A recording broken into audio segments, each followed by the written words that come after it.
All things, when fractured, will burst. Held up against the rhythmic beat of justice, even the strongest rocks will splinter and strongest tenets collapse. It began with 7. They found themselves in a land, barren to the eye, but vibrant to their souls. It is not known how they arrived, perhaps even by them, but they were to the land and the land was to them. All that was needed was given, means of nourishment, means of entertainment, means of survival. Beyond the land was unobtainable, girdled by sharp stakes. Like the people, it is not known how they arrived or what they concluded, but with certainty was it known of their threat.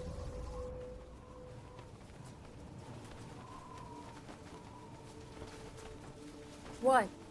Spikes.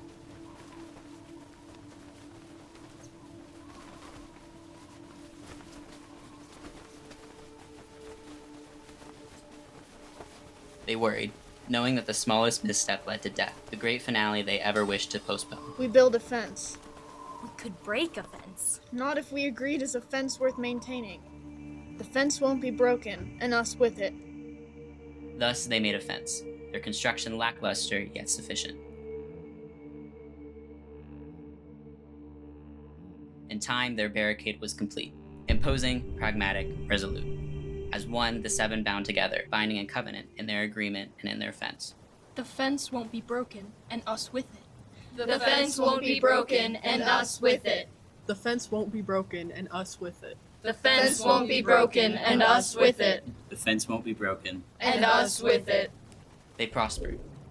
Time flew by, not hindering their joy nor vitality, as the fence snaked its way out of the novelty in their day, and with it, the evanescent memory of their gruesome fates beyond its frail defense. There was not always peace, but there was agreement. Civility. Because it was known that they were all as one behind the fence, comforted by its limitations. Together they would need to endure, and so they did. There was justice. But with time, their stomachs began to hunger for more, their eyes craving the beauty of shimmering objects and invigorating pleasures. Their substance gave way to craving of more. Eventually, a discovery was made.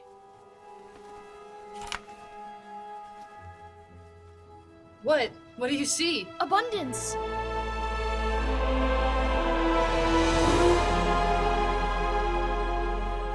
Thus, their doom was sealed. The realization of potential beyond the horizon, beyond the flimsy fence and inconsequential borders, was too tempting. Like Eve with the fruit, the shadowy visage, distant abundance called, and they answered. What are you doing? Can't do that. Abundance! You can't do that. It's a fence. You can't do that. The fence won't be broken, and us with it. The fence won't be broken, and us with it. The fence remains. I simply traversed it, but the fence is intact. You missed the point. The fence was not to be crossed. Not to be broken. Same end. Remember what lies beyond? It was bad. The fence is our protection. Our agreement. Our covenant. Our limitation. Beyond is abundance. The ones who called the land their home were unconvinced. The covenant had been fractured, the purpose broken down, and the one who wiggled around the fence was the perpetrator. Justice needed to be had. So, we killed her.